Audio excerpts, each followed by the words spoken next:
بسم الله الرحمن الرحيم. الحمد لله والصلاة والسلام على رسول الله محمد بن عبد الله صلى الله عليه وسلم وعلى آله وأصحابه أجمعين. أما بعد. نعم، وتوفيق الله سبحانه وتعالى tunaendelea na somo letu la sheria ya ndoa, na leo tutaanzia pale pale tulipoishia jana katika kurasa nambari 3. Lakini kabla ya kwenda mbele, jana tulitaja kitabu miongoni mwa vitabu vya mtunzi wetu kiitwacho Takmilatul Hadith, lakini jina lake kamili ni Takmilatu Zubdatil Hadithi fi Fiqhil Mawarith. Tamam, hakadha jina lake kamili kitabu kile ni Takmilatu Zubdatil Hadithi fi Fiqhil Mawarith. Tamam, hakadha. Tunafanya hivi kwa sehemu ambazo tumeteleza ili kuwachunga wale ambao wanapokea moja kwa moja. Kuna mtu akipokea na amepokea. Tamam, sasa huwa tunafanya utaratibu wa kusikiliza yale ya nyuma na kuangalia wapi hapajakaa sawa, tukapeka sawa na kutanabaishana. Tamam, hakadha. Lakini pia tulisoma maana nikahi, maana ya tamshi la ndoa kilugha na kisheria. Kilugha ni kukusanya na kuingilia, na kisheria ni mkataba ambao unadhamini uhalali wa kuingilia kwa tamshi la nikahi au tazwiji. Na tukasema kwa kuwa mkataba huu unadhamini uhalali wa kuingilia, lakini pia mkataba huu unadhamini vile vile vitangulizi vya kuingilia. Na tukasema kwamba vitangulizi vya kuingilia kwa yule mtu ambaye anatarajia kumuoa binti si halali mpaka nini? Amuoe binti huyo. Tamam, hakadha. Jambo ambalo ni halali kwa mwenye kutarajia kuoa ni kwenda kumtazama yule binti, na ni sunna hasa. Mtume sallallahu alaihi wasallam alikuwa akitilia mkazo sunna hiyo, kwenda kumtazama yule binti hata kabla ya kupeleka posa. Tamam, hilo jambo ni halali kwa mwenye kutaka kuoa, ni halali akamtazame yule binti hata kama bado hajapeleka posa. Tamam, na kumtazama amtazame sehemu mbili tu, amtazame katika sura yake, aone uzuri wa sura yake, lakini pia amtazame katika viganja vyake ili aone rutuba ya mwili wa yule mke ambaye anatarajia kwenda kumuoa. Tamam, sura inaonyesha uzuri na viganja vinaonyesha rutuba. Sasa rutuba ya mwili wa yule mwanamke ambaye nini unatarajia kwenda kumuoa, lakini pia sura inakusaidia kumfahamu mkeo mtarajiwa kuwa ndio huyu, ikiwa hapo kabla haujawahi kumuona. Tamam, isije ukamuoa mke bila ya kumuona. Sio kama haifai, inafaa kuoa mke bila ya kumuona, lakini ni sunna umuone yule, utambue. Hata siku unaenda kumchukua unamwangalia, sema ndo huyu sijabadilishiwa. Tamam, hakadha. Tamam, maana usipomwangalia huenda likatokea la kutokea ukabadilishiwa ukauziwa mbuzi kwenye kiroba kama mtihani. Lakini pia shay kutokea mtihani kama ninavyopokea kutoka kwa Al-Habib Sayyid Abdullah ibn Ahmad Al-Jufri, na yeye akimpokea Sheikh lake Al-Habib Ali Al-Mashhur bin Muhammad bin Salim bin Hafidh. Huyu Al-Habib Ali Al-Mashhur ni mtoto wa mtunzi wa kitabu. Tamam, Al-Habib Sayyid Abdullah ibn Ahmad Al-Jufri anampokea Sheikh lake ambaye ni Al-Habib Ali Al-Mashhur ibn Sayyid Muhammad bin Salim bin Hafidh. Al-Habib Ali Al-Mashhur anasema kwamba ilitokea ndugu wawili wa kiume waliozeshwa ndugu wawili wa kike, familia mbili. Familia hii ina vijana wawili wa kiume na familia hii nyingine ina vijana wawili wa kike. Sasa wakaozeshwa ndugu kwa ndugu, yaani ndugu hawa wawili wa kiume wa familia nyingine wakaenda kuoa ndugu wawili wa kike wa familia nyingine. Lakini kwa njia gani? Kwa njia ya kutowaonesha. Kwa maana hawa vijana wawili waliwaoa hawa mabinti wawili pasi na kuwaona sura, pasi na kuangalia viganja, yaani kifupi hawakuwaona. Sasa na ni katika baadhi ya desturi za watu mtu anachaguliwa tu mke, anaozeshwa bila kumuona, anaenda kumuonea ndani. Tamam. Sasa lilitokea hilo, ndugu wawili wa kiume kwenda kuozeshwa mabinti ambao ni ndugu wawili wa kike. Sasa ile lailatul dukhul, ile usiku wa kuingilia, wale ndugu wawili wa kiume wakakosea vyumba, kwa maana kila mmoja akaingia katika chumba cha mke wa mwenzake na akamwingilia, sawa sawa, na akamwingilia. Sasa baadaye umesha kucha, ndio wazazi wanakuja kugundua kwamba nini, huyu kaingia kwenye chumba cha mke wa mwenzake na huyu kaingia katika chumba cha mke wa mwenzake. Jambo likapelekwa kwa mabwana wakubwa. Tamam. Jambo likapelekwa kwa sada, maana imekuwaje, inakuwaje hapa, limetokea hili. Nasema jambo jepesi tu hilo, jambo jepesi. Kila mmoja ampe talaka mkewe ambaye ameingiliwa na mtu mwingine.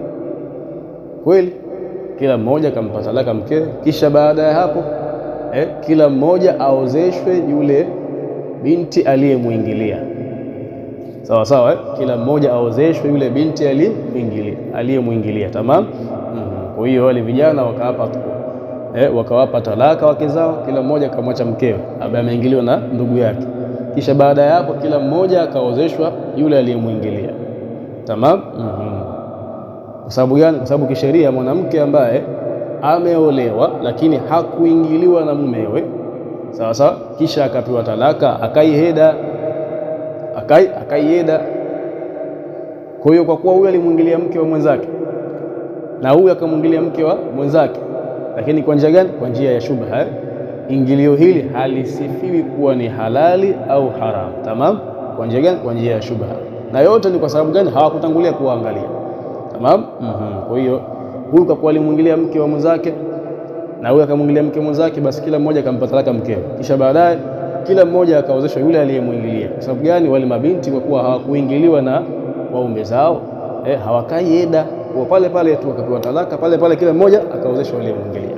Kwa hiyo muhimu sana kuona kumwangalia yule mke ambaye unatarajiwa nini kumuoa. Tamam.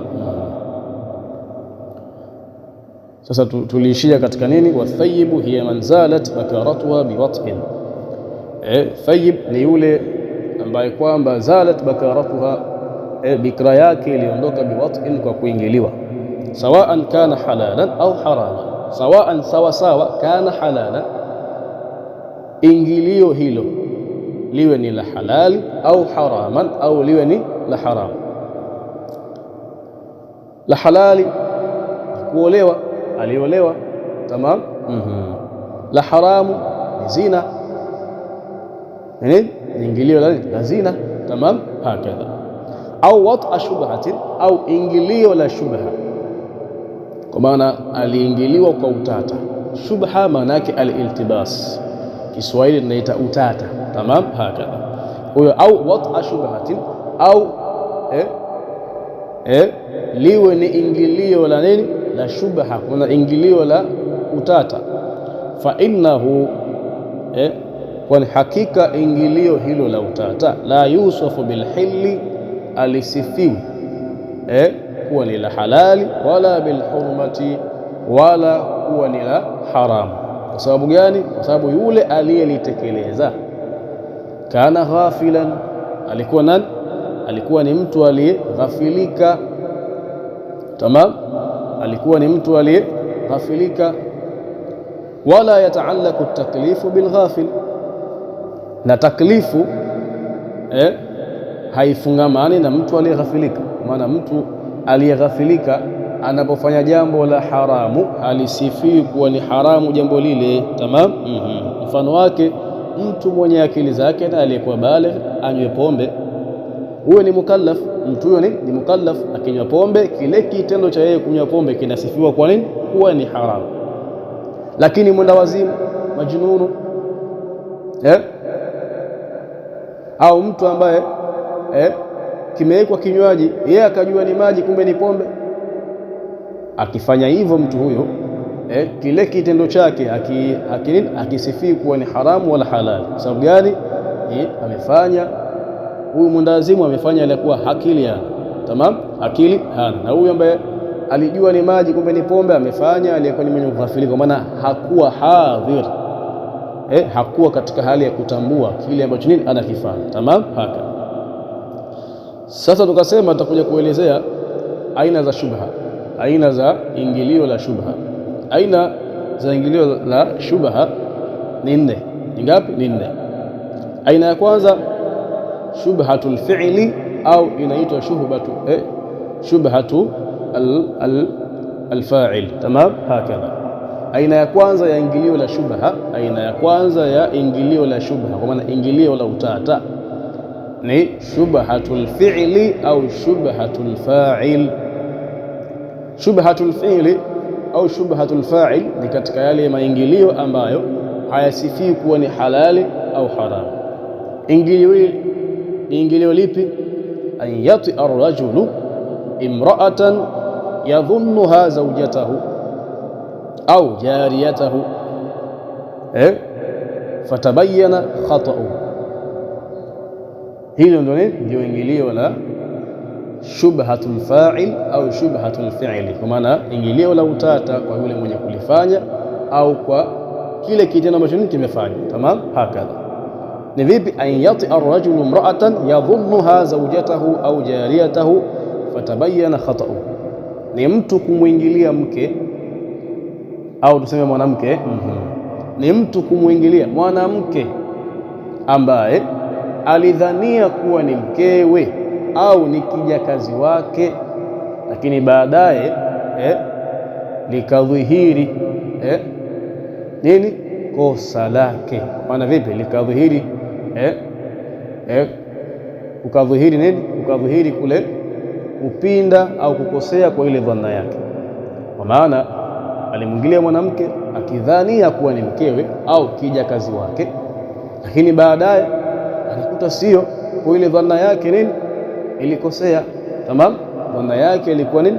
Katika makosa, lakini alifanya hivyo hakuwa katika ufahamu wa moja kwa moja. Sasa alifanya katika hali ya kuwa ni mwenye kughafilika, kwa maana hakuwa na uhakika, tamam. Sawa, na lau kama angekuwa na uhakika pengine angejizuia. Huyo inaitwa ni shubhatu al-fi'li au shubhatu al-fa'il, nayo ni an yati ar-rajulu imra'atan yadhunnuha zawjatahu au jariyatahu fatabayyana khata'u, ni mtu kumwingilia mwanamke ambaye alimdhania kuwa ni mkewe au kijakazi wake, lakini si hivyo, si hivyo, tamam. Sasa ingilio hili la shubha ambayo ni shubhatul fi'li au shubhatul fa'il alisifia kuwa ni halali au haram, tamam. Na ikiwa ikatokea akapatikana mtoto kwa maana yule mwanamke aliingiliwa akashika ujauzito, mtoto yule ananasibishwa na yule mwanaume, tamam, anakuwa ni mwanae, sawa, anakuwa ni mwanae, tamam. Haka aina ya pili ya shubha ni shubhatul aqdi. Shubhatul aqdi ni mtu kumuoa mwanamke akiitakidi kwamba ile ndoa imeshapita, lakini waqa'a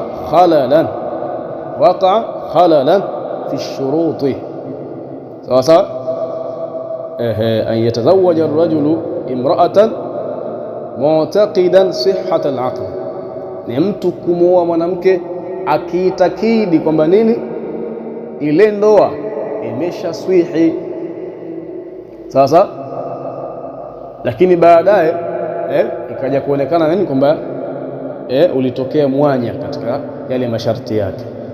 Mathalan, mtu ameoa binti, yule binti pengine alikuwa hana wali au wali wake yupo lakini hakutaka kumshirikisha, akatafuta mtu mwingine, kisha akasema huyu ndio wali wangu, kisha baadaye kaja kujulikana kwamba nini, yule wali ambaye binti alidai kuwa ni wali wake si wali wake, wali wake ni huyu ambaye ni mwingine, tamam.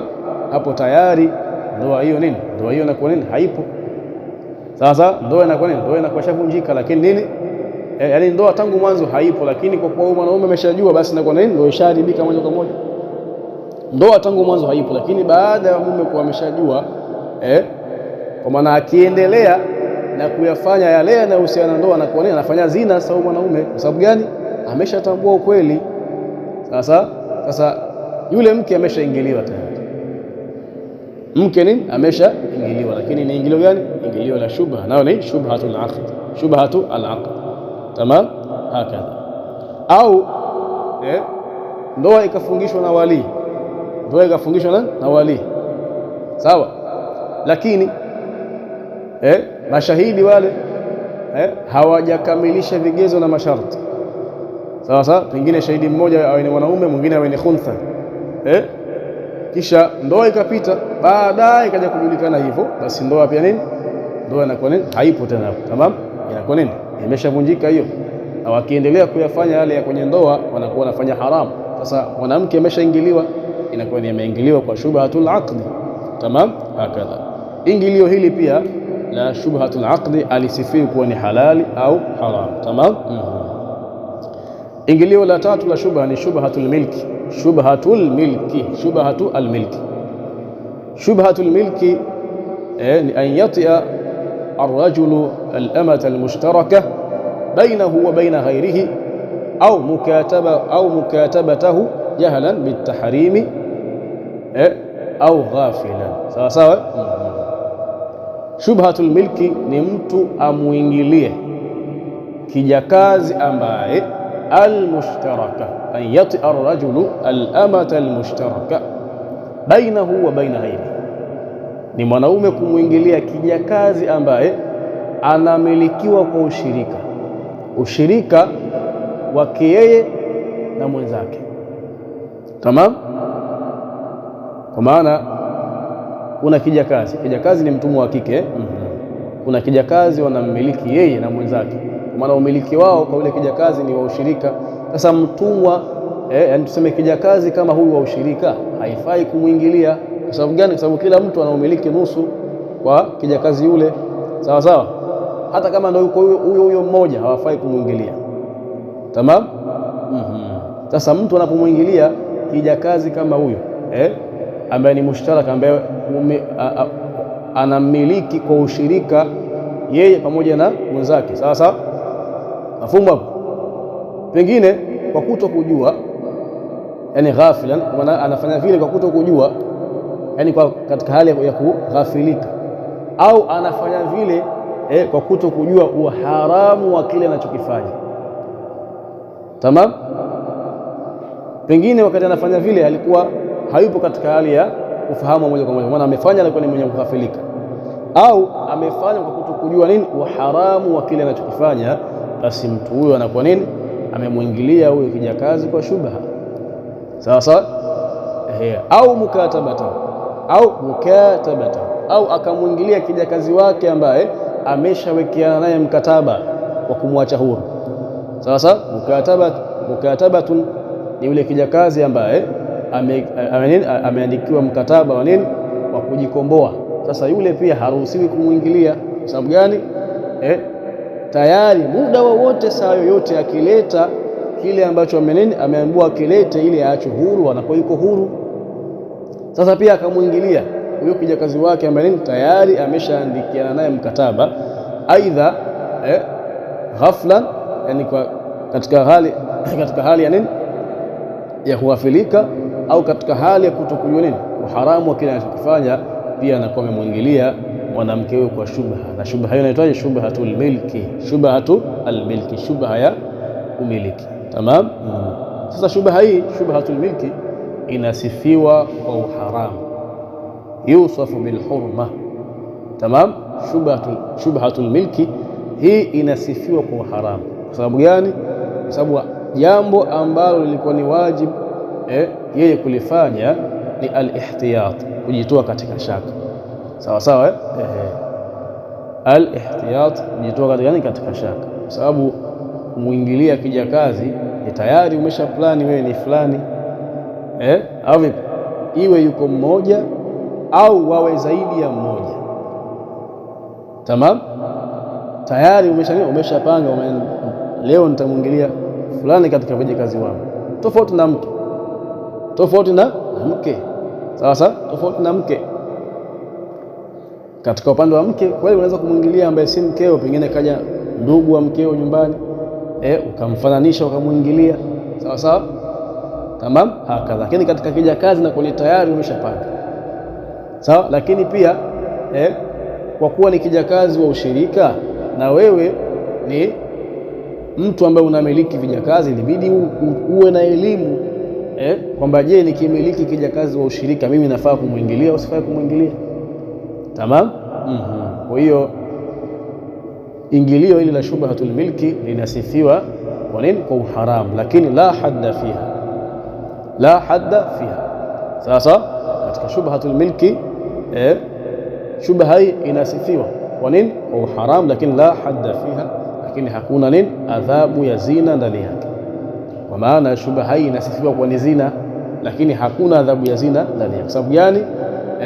Alwajib lahu alihtiyat, jambo ambalo liko ni wajibu kwake yeye yule bwana mkubwa ni kujiondoa katika shaka, kwa maana nini? Atambue sheria za kumiliki kijakazi ambaye ni mushtaraka na ambaye ni mukataba, sawa sawa, kabla ya kuanza kuwamiliki wale. Lakini pia katika kumwingilia kijakazi ni mtu anafanya maandalizi, anajiandaa. Kwa nini? Iwe amwingilie katika hali ya nini? Ya kutokuwa na uhakika, sawa sawa, hakadha. Shubha ya mwisho na ya nne ni shubhatu tariq au shubhatu almadhhab, shubhatu tariq au shubhatu almadhhab, sawa sawa. Shubha hii ni mukallaf, kijana ambaye ni mukallaf, sawa sawa, afanye kitendo afanye nini? Kitendo, sawa, kwa kufuata ijtihadi, sawa sawa, ijtihadi ya mwanawachuoni ambaye amekosea katika jitihada yake, au afanye kitendo, sawa sawa, kwa kutokujua nini? Uharamu wa kile kitendo, sawa sawa. Mathalan, vipi? Ni mtu afuate fatwa ya mwanawachuoni amejitahidi, lakini akawa amekosea katika jitihada yake, sawa sawa sawa, jamani.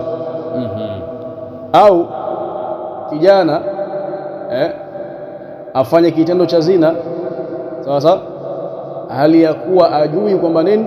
Kule kufanya zina ni haramu, na akamwingilia nani? Akamwingilia binti wa watu, sawa sawa, akamtoa bikra binti yule, sawa sawa, akamtoa bikra binti yule, atasabika kuwa ni thayyib, sawa sawa. Lakini shubha yake ni kwa nini? Ni shubhatu at-tariq, sawa sawa, au shubhatu al-madhhab, sawa sawa. Mfano, wewe mtu ambaye unafuata madhhab ya al-Imam Ash-Shafi'i rahimahullahu ta'ala, wewe ukitaka kuoa inabidi uoe kwa mujibu wa madhhab ya Imam Ash-Shafi'i, sawa. Usifuate tena madhhab ya Imam Abi Hanifa. Kwa sababu gani? Kwa kuwa unafuata madhhab ya Imam Shafi'i, ile ijtihad ya Imam Shafi'i ndiyo sahihi kwa kuoa, tamam. Na ile ijtihad ya al-Imam Abi Hanifa, kwa kuwa unamfuata Imam Shafi'i, kwa kuwa wewe sio sahihi. Lakini hautaki kuitakidi kwamba nini? Imam Abu Hanifa ana taksiri na nini, lakini jambo nilipo hivyo, kwa kuwa unamfuata Imam Shafi'i, basi ijtihadi ya Imam Shafi'i kwa wewe ndio sahihi, na ijtihadi ya Imam Abi Hanifa sio sahihi kwa wewe, tamam. Sasa kwa Imam Abi Hanifa rahimahullahu ta'ala, wao binti anaolewa pasi na wali, binti anaolewa pasi na wali, sawa.